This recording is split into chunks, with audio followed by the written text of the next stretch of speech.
ใต้แหนลื่นยังไม่ถึงน้ำตกก็ลื่นแล้วมีแต่ตะไคร่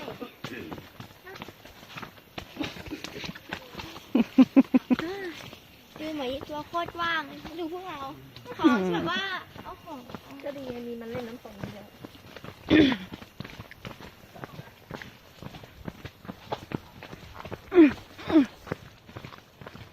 เมยแม่หรือใส่แตะเนี่ย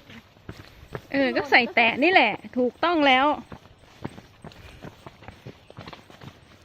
ถอดรองเท้าเดินก็ได้นะถ้ากลัวลื่นแตงโมแห้งไหมล่ะเมื่อวานหรือฝนตกรู้ว่ามันยังชื้นอยู่เลยอะรอฝนตกใส่เมลี่เดินไกลมากเลยนะเหมยเดินไกลมากเลยนะเนี่ย200 เมตรอะเดินไหวไหมลงไม่เท่าไหร่เวลาขึ้นมาเนี่ยจะเหนื่อยนี่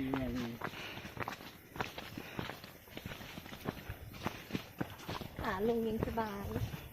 ขาขึ้นอ้าวจะสวย มันกลัวเรา ผีเสื้อ ผีเสื้อบ้านไหนมีพิษเนี่ย ผีเสื้อสีเหลือง ผีเสื้อจิ๋ว สวยแม่เนาะเสื้อสวยใส่ยักษ์นะนี่ว่ามันเสียผีเสื้อแยงอย่าแย้งอะไรอะไรป้า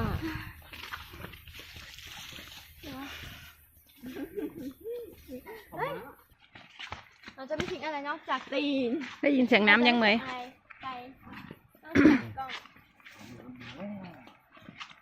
โอ้ยได้ยินเสียงน้ำแล้วเดี๋ยวตะไคร่ไปนี้มันก็วิ่งขึ้นเขารู้เคยนะแล้วเดินลงไปแล้วไม่เกี่ยวไปตุ่มเอาไปหาถึงก็เอาไปทิ้งอยากรู้ว่าอยากรู้ข้างในมีอะไรหนูก็เอาไปถ่ายทำไมไม่มีอะไรหนูก็เอาไปทิ้งแทนได้ยินเสียงน้ำยังได้ยินเสียงน้ำยังอย่าแย้งนะเสร็จทำเสร็จก็ทิ้ง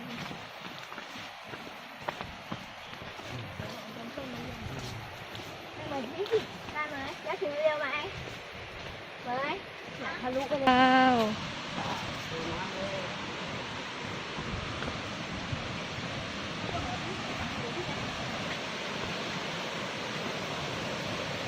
มันต้องเดินมันต้องยางขึ้นไปอีกเด้ไม่สวยมันจะมีอีกชั้นหนึ่งอ่ะ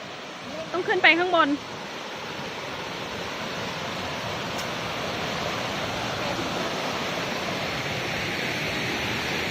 โอ้ผีเสื้อสวยจัง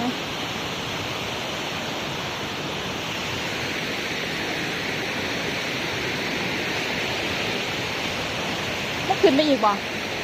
มุกขึ้นไปอีกบ่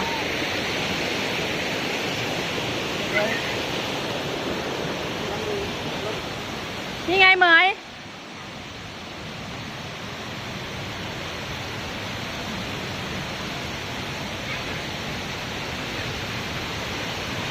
ว้าวผีเสื้อ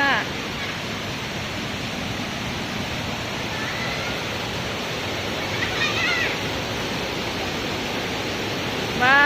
ว